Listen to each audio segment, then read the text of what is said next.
आज देखंतु आपनମାନଙ୍କ पई आउ गुटी मु नुआ अपडेट नै आछि। देखंतु आपनଙ୍କ पाखरे जदि गैस कनेक्शन रहिछि अर्थात आपण मन जदि प्रधानमंत्री उज्ज्वला योजना अधीन गैस कनेक्शन रहिसंती एवं प्रत्येक मासरे आपण माने गैस बुकिंग करूचंती ताहले आपनଙ୍କ पई बहुत बड़ गुटे अपडेट आछि जहा कि सरकार तरफ आपनଙ୍କ पई गुटे बहुत बड़ घोषणा करा जायछि।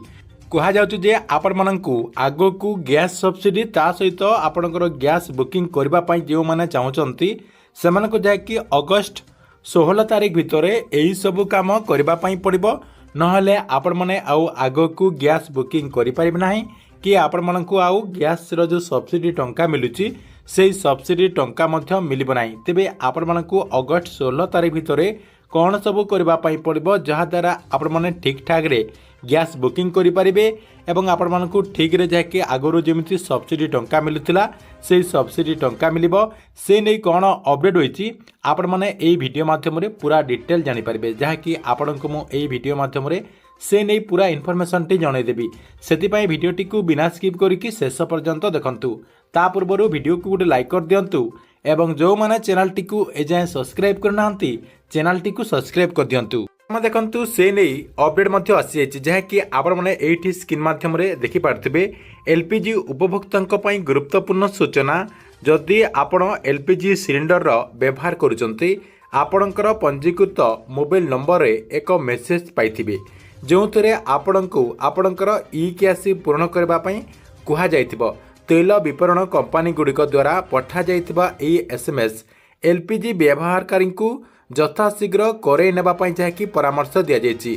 शेष तारीख रही अगस्त 16 तारीख अगस्त 16 तारीख आपणकर शेष तारीख धार्य करा जायछि। एही तारीख परे एलपीजी सिलिंडर पाइबारे आपणकर असुविधा हेई पारे किंबा प्रधानमंत्री उज्ज्वला योजना अधीन हिताधिकारी माने सरकार तरफ जो सब्सिडी टंका पाउचंती से सब्सिडी टंका पाइबारे मध्य समस्या हेई पारे। तेबे आपण माने आगो को एलपीजी सिलिंडर बुकिंग करबा पई चाहउचंती ताहले आपण मानकु अगस्त 16 तारीख एठी आपणकर देखंतु से नै आपणकर डेट मध्य रहिछि अगस्त 16 तारीख भितरे आपणको जे कि ई केआसी करबा पई पड़िबो। आपणकर जो एलपीजी जो जगह आप बुकिंग करुँच अर्थात जो जगह आप गैस सिलिंडर आणुंट आपण पाखे जो जगह आपंकर डिपो रही से जगह को जाकि आपण मैंने ई केआसी करे नियंतु।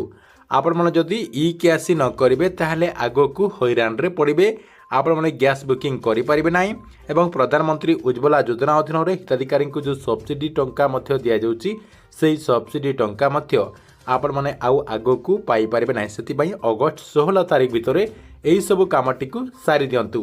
ठीक अछि एथिला आपणको भाई एलपीजी सिलिंडर को नै गुटे बहुत बड़ा अपडेट। आपण मानकु वीडियोटी केमति लागिला कमेंट बॉक्स रे निश्चय गुटे कमेंट करंतु एवं प्रत्येक दिन गवर्नमेंट रो नुआ नुआ योजना गुड़िकर अपडेट गुड़िक जानिबा पई चाहुतिले हमर ए जो चैनल रहिछि एही चैनल टी को सब्सक्राइब करके रेगुलरली देखुतांतु।